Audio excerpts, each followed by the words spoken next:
Yeah, Boss YouTube Elmas here, and I have for you guys today the second episode, I guess you could call it, of Showdown Throwback. For those of you who may not know what this series is, I go and look at my old 5th gen replays and I try to find a good match to battle, not match to battle, but a good match scenario for you guys, because a 5th gen, of course, is a whole lot different than a 6th gen, and that's why I wanted to do this series. I can show you guys how the metagame has changed from 5th gen to 6th gen, and all in all, a lot of you guys really seem to enjoy the first episode, which if you missed that, we'll leave a link to that down in the description, so you guys can go check that out and then come back to this. And today we have, I have a UU battle for you guys, and I remember this team that I'm using actually. I really wanted to use Registeel in UU, just basically because at the time, well, still actually Registeel is one of my favorite Pokemon, so I decided to make a team around it. Basically, it's a very bulky team. As you can see, I have defensive Hitmontop, which actually defensive Hitmontop was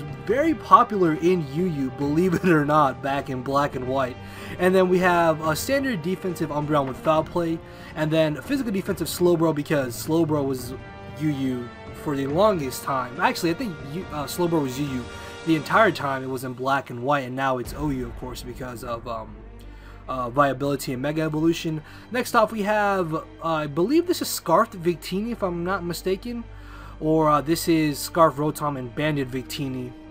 I couldn't really tell by the damage I put in this match, but I am using Victini and Rotom, which made a very, very good Volt Turn core, and Victini, of course, was UU for the entire Black and White and Black and White 2. It was suspected, but I believe it missed banning by about 10 or 30, not like, yeah, 10, 20, 30% around there. I do remember it being suspect tested in Black and White 2 and people saying, oh no, it's not ban worthy, it can definitely stay in.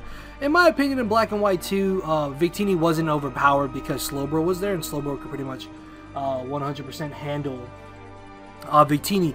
Anyways, looking at my opponent's team, it has a very scary looking team, because if this is Choice Specs Chandelure with the proper predictions, it can destroy my entire team. Xatu at the time was actually UU in the tier, so it's not surprising that he has this. Mancha could either be Life Orb or Scarf, depending on what kind of set it is will determine how I can deal with it. But honestly, Slowbro can pretty much 100% counter Mancha, because in Black and White, knockoff was only 20 base power, so obviously nobody ran it.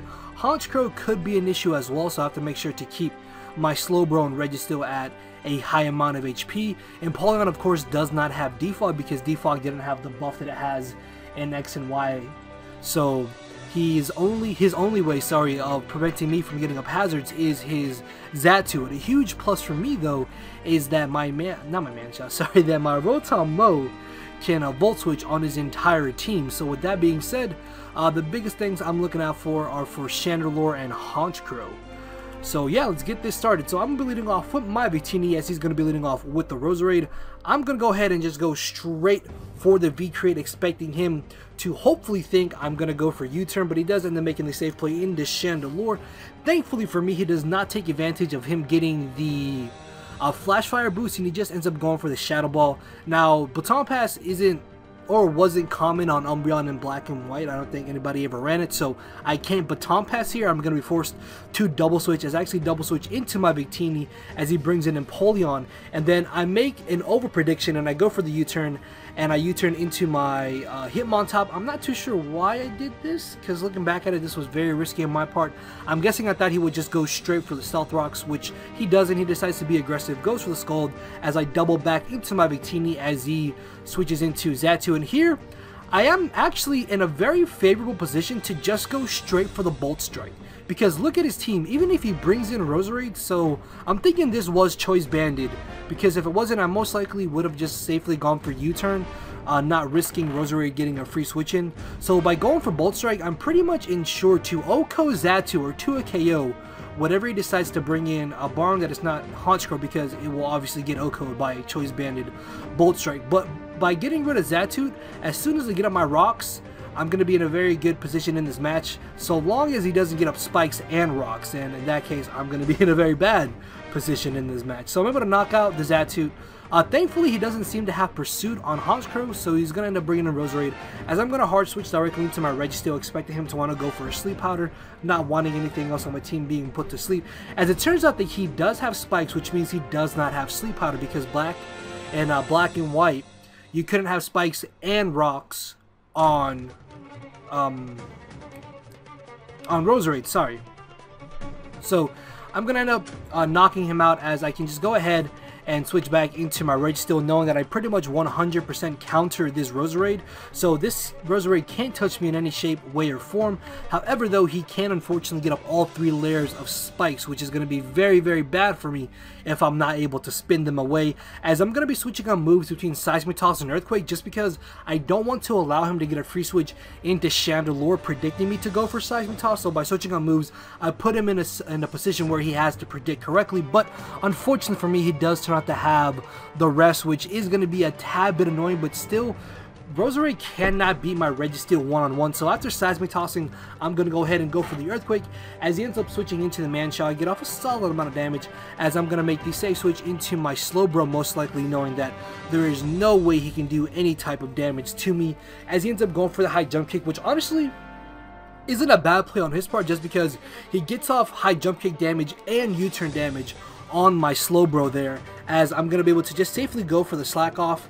I could have been aggressive and gone for Psyshock here actually, which in hindsight is probably what I should have done, because I would have been able to easily knock out this Roserade. Now of course I don't want to stay in and take a Giga Drain, so I'm going to make the safe switch into my Umbreon, as he does end up going for the Giga Drain, which is perfectly fine by me. As long as he does not poison me, I should be able to just safely go for a Wish and protect and bring my Umbreon back up to full HP, as I do just make the safe play by going for the Wish. And then here, expecting him to want to go for the Stealth Rocks, I decided to switch into my Hitmontop to be able to gain the Wish, and then I can apply offensive pressure on the Empoleon. However, though, he does make a nice play, ends up going for the Roar, roaring me back out into my Umbreon. And unfortunately at this point, my Hitmontop is just about useless to me, which is rather upsetting, because if he does Scald here, he will knock me out, but he most likely is going to go for Rocks, probably not wanting to chance the burn synchronizing over to him.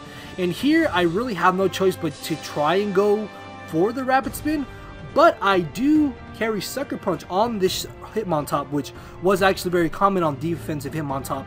I'm not going to be able to quite knock him out, and I just barely miss out on bringing him low enough to the point where he can't switch back in to Stealth Rocks, which you're going to see does play a bit of a role later in this match, as I'm going to be able to bring in my Rotom. Even if I wasn't Scarf, I'm very positive that he is Choice Spec, so I'm not too concerned about him outspeeding me in any way or form, as I'm able to Volt Switch from the Roserade. I'm going to make a very aggressive play here, and I'm actually going to go ahead and go for the V-Create, as I'm going to be able to knock out the Roserade. I'm assuming he thought I would over-predict there, which isn't a bad play on his part at all, but getting rid of Roserade is extremely good for me, because now I no longer have to worry about it. However, though, he can just easily bring in Manchow and Revenge Kill me with the U-Turn, and now he's also going to be able to gain a Regenerator HP. So he's going to decide to U-turn into the Empoleon, which, as you can see from my team, Empoleon is a bit of a problem, and honestly, I am not at all in a good scenario in this match, because if Honchkrow gets up a Moxie boost after Rocks and Spikes damage, I don't think that Slowbro is going to be able to live a +1 Brave Bird, sorry.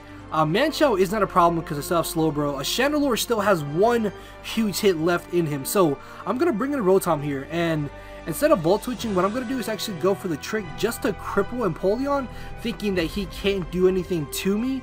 Plus, I guess I could have Volt Switched, but honestly, it wouldn't really have mattered in this scenario, I suppose, as unfortunately for me, he does turn out to have the Ice Beam.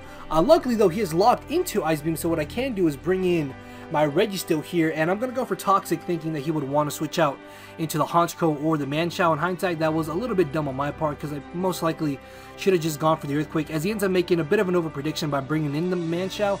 I'm able to knock him out, as you saw earlier, Chandelure lived on 1%, so he's going to bring it in, and I'm pretty much forced to just fodder off Registeel here. So I still do have a chance to actually win this match, because now what I can do is bring in my Slowbro, and I'm going to be able to go for the Slack Off. Luckily for me, he most likely didn't have Fire Blast because he had Overheat, and if he did have Fire Blast, he might have actually been able to OHKO my Slowbro after all the hazard damage, depending on the damage roll. So he's going to go for another Overheat, as I'm just going to slack off to as much HP as possible to be able to ensure that I will be able to win this match and take one hit from Honchkrow if he does end up critting me. So he's going to bring in Empoleon. All I really have to do here is hopefully get a burn on Empoleon, and that way I will actually be able to win the match, because then I can just stall it out with my Umbreon. Umbreon does not get O-Code by Honchkrow unless it carries Superpower, which even then I believe it is a roll. So he's going to Heart Switch directly into the Honchkrow, as I believe I do just go for the Wish, thinking that he would just want to go for the Roar. And I make a very ballsy play here, and I stay in, predicting him to predict me to over-predict and potentially switch into Slowbro, predicting Superpower, as I'm able to take the Brave Bird. I'm able to knock him out with the Foul Play, and at that point, the match is pretty much over, because if Empoleon burns me with the Scald, then I can synchronize it over and just stall him out. His best bet is to just spam Ice Beam, freeze me, and basically just Ice Beam freeze my last 2 Mons to death, which luckily that is not going to happen, so I can just stay in Wish, Protect, until he does synchronize burn me, then spam Foul Play, and yeah, at this point I believe he just ends up leaving, knowing that he can't win this matchup. So yeah, that is going to be the 2-0 in my favor. Still thinking about it, I'm honestly not sure why I did trick Empoleon with my Rotom, because I definitely could have used Rotom to just keep up offensive momentum with Volt Switch. So yeah, that was a really questionable play on my part, but minus that, I think I did play this game pretty well. Even though he did get up all 3 layers of spikes and rocks, I was still luckily able to pull out the victory. Hopefully you guys did enjoy the match, and if you did, make sure to hit the like button down below. With that being said, I will see you all tomorrow. So later everybody, thank you all for watching.